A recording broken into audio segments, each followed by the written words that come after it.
बिस्मिल्लाहिर्रहमानिर्रहीम। अस्सलाम वालेकुम नाज़रीन, मैं हूं फ़याज़ महमूद और आप देख रहे हैं फ़याज़ महमूद यूट्यूब चैनल। नाज़रीन, दो मुकदमात को हम लेके चल रहे थे, एक नूर मुकद्दम कत्ल केस और आज उसमें बहुत बड़ी डेवलपमेंट सामने आ गई है। वो भी इसी व्लॉग में आपके साथ शेयर करूँगा। और उसके अलावा मियाँ वाली में जो बच्ची को 7 दिन की बच्ची को सफ़ाक बाप ने कत्ल कर दिया था, उस केस में भी बहुत बड़ी डेवलपमेंट आ गई है और डेवलपमेंट हुई है। और उसके अलावा उस बच्ची की वालिदा से मुतालिक जो ख़बरें इस वक्त चल रही हैं वो भी इसी व्लॉग में आपके साथ शेयर करूंगा। और कुछ ऐसी चीज़ें सामने आई हैं जिससे हिला के रख दिया है। और ये जो मुल्ज़िम पकड़ा गया है मियाँ वाली केस में, उससे मुतालिक भी कुछ होशरुबा इंकशाफात सामने आए हैं। और कत्ल सिर्फ फायरिंग से कत्ल नहीं किया, उस ज़ालिम ने अपनी नन्ही मुन्नी बेटी को उससे पहले जो जुल्म किया वो आज आपके सामने मैं इस वीडियो में रखूँगा, ताकि आप लोग अपनी जो आवाज़ है बुलंद करते रहें। जिस सोशल मीडिया प्लेटफॉर्म पे भी आप हमारी वीडियोस शेयर करते हैं, उस पर जस्टिस फॉर जन्नत और जस्टिस फॉर नूर ज़रूर मेंशन किया कीजिए। अल्लाह ताला आपको इसका जज़ाए खैर दे। नाज़रीन, सबसे पहले तो नूर मुकद्दम कत्ल केस की आपको मैं अपडेट दे देता हूँ कि नूर मुकद्दम कत्ल केस में जो शौकत मुकद्दम साहब हैं, आज सुबह मैं जब हाई कोर्ट में गया तो मेरी उनसे मुलाकात हुई। वो हाई कोर्ट में ही मौजूद थे, जिसके बाद मैं समझ चुका था कि आज कोई डेवलपमेंट होने जा रही है। तो मैंने शौकत मुकद्दम साहब से मालूम किया, उनकी का हाल अहवाल पूछा और उन्होंने बिल्कुल कहा कि आपको थोड़ी देर बाद मैंने उनसे पूछा कि खैरियत से आना हुआ, तो उन्होंने कहा कुछ दस्तावेज़ात हैं।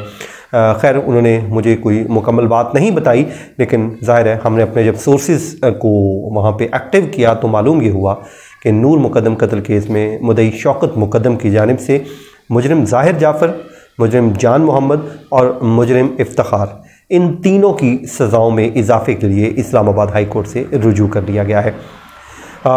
इस दरख्वास्त में जो अपील दायर की गई है उसमें जो एडिशनल सेशन जज अता रुबानी का फ़ैसला है उसको चैलेंज किया गया है और उसमें मुख्तलिफ जो अदालती फ़ैसले हैं उसका हवाला दिया गया है। और उसमें ये कहा गया है कि इतना एविडेंस था कि इसमें मुजरमान को मैक्सिमम सज़ा मिलनी चाहिए थी, जो कि नहीं दी गई।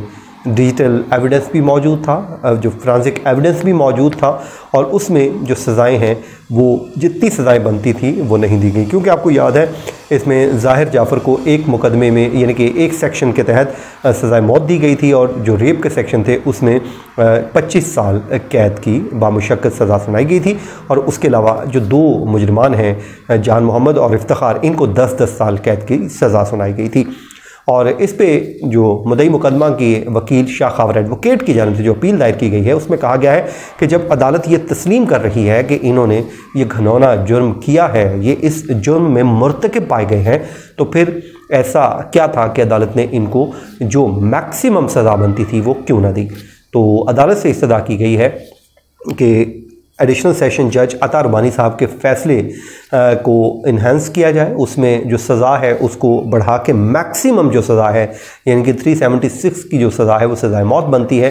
तो ज़ाहिर है वो यही मांग रहे हैं। और उसके अलावा उनकी जो है सज़ा को भी उम्र कैद में कन्वर्ट किया जाए, ये उनकी सज़ा है। यानी कि ज़्यादा से ज़्यादा मैक्सिमम जितनी भी सज़ा दी जा सकती है इस घिनौने जुर्म पे दी जाए। तो ये आज ही के दिन फाइल हुई है, लेकिन अब देखना है कि ये फ़िक्स कब होती है, क्योंकि हो सकता है कि इस पर रजिस्ट्रार ऑफिस की जानिब से कोई ना कोई ऑब्जेक्शन भी लगाया जाए। डॉक्यूमेंट्स का आमतौर पे लग जाता है लेकिन उसको बाद में रिमूव कर दिया जाता है, लेकिन हो सकता है ना भी लगे। लेकिन ये डेवलपमेंट है जो आपके साथ मैंने शेयर कर दी है। अच्छा, अब सर नाज़रीन बात करते हैं जो मियाँ वाली में बहुत ही अफसोसनाक वाक़या पेश आया था। उसमें जो मुल्ज़िम है शाहज़ेब, उसको कल गिरफ़्तार किया गया था और आज उसको जो है उमर रशीद साहब जो सीनियर वहाँ के सिविल जज हैं उनकी अदालत में पेश कर दिया गया है। उसमें अदालत में पेश किया गया तो मुजरिम को वहाँ पे कमरा अदालत में लाया गया। मुल्ज़िम ज़ाहिर है अभी तक उसका स्टेटस मुल्ज़िम का है, कन्विक्ट नहीं हुआ। तो मुल्ज़िम को जब लाया गया तो वहाँ पे सख्त सिक्योरिटी को यकीनी बनाया गया। जो हमारे वहाँ पे सोर्सेज हैं, मल्टीपल सोर्सेज से हमने बात की है, कोर्ट रूम में बात की है, उसके अलावा जो वहाँ की पुलिस इंतज़ामिया है वहाँ से भी बात की। तो यानी कि डबल चेक करने के बाद हमें मालूम ये हुआ है कि 3 दिन का फ़िज़िकल रिमांड दे दिया गया है, यानी कि 3 दिन के लिए पुलिस के हवाले किया गया है। पुलिस ने जो मौक़िफ़ ये लिया है, ज़रा ये बताते हैं कि पुलिस की जानिब से मौक़िफ़ लिया गया कि इसमें मुल्ज़िम के पास से जो आलाए कत्ल है यानी कि पिस्टल जिससे उसने कत्ल किया था वो रिकवर करना भी मकसूद है। तो इसके लिए हमें रिमांड दिया जाए। तो 3 दिन का रिमांड दे दिया गया है। इस 3 दिन के रिमांड में जो मुल्ज़िम है उससे तफ्तीश की जाएगी और इस केस के जो मुख्तलिफ एविडेंस है उसको कलेक्ट करके उसको एक रिपोर्ट की सूरत में पेश किया जाएगा। मेडिकल भी करवाया गया मुल्ज़िम का और उसके बाद अदालत ने पेश किया। तो उसके बाद अदालत ने अहकाम जारी किए कि 3 दिन के बाद मुल्ज़िम को एक बार फिर पेश किया जाए और साथ ही साथ जो इन्वेस्टिगेशन की जितनी भी पेशरफ्त होगी वो रिपोर्ट भी अदालत के सामने रखी जाए और मुल्ज़िम का मेडिकल भी करवाया जाए। नाज़रीन, ये तो होगी अदालती ख़बर, लेकिन उससे पहले जब इसको गिरफ़्तार किया गया तो उसमें जो पुलिस है उसने जियो फेंसिंग के ज़रिए इस तक पहुंची और उसके बाद जो ह्यूमन इंफॉर्मेशन को भी बुनियाद बनाया गया, यानी कि जो मुखबर होते हैं पुलिस के उसको भी। अब इसमें एक मामला ये हुआ है कि जो ज़राए हमारे ये बता रहे हैं कि मुल्ज़िम अपने फैमिली जो रिलेटिव हैं उन्हीं के यहाँ छुपा हुआ था और मुल्ज़िम जो है वहाँ पे छुप चुका था और मुख्तलिफ जगहें तब्दील कर रहा था मुसलसल, एक जगह से दूसरी, दूसरी से तीसरी।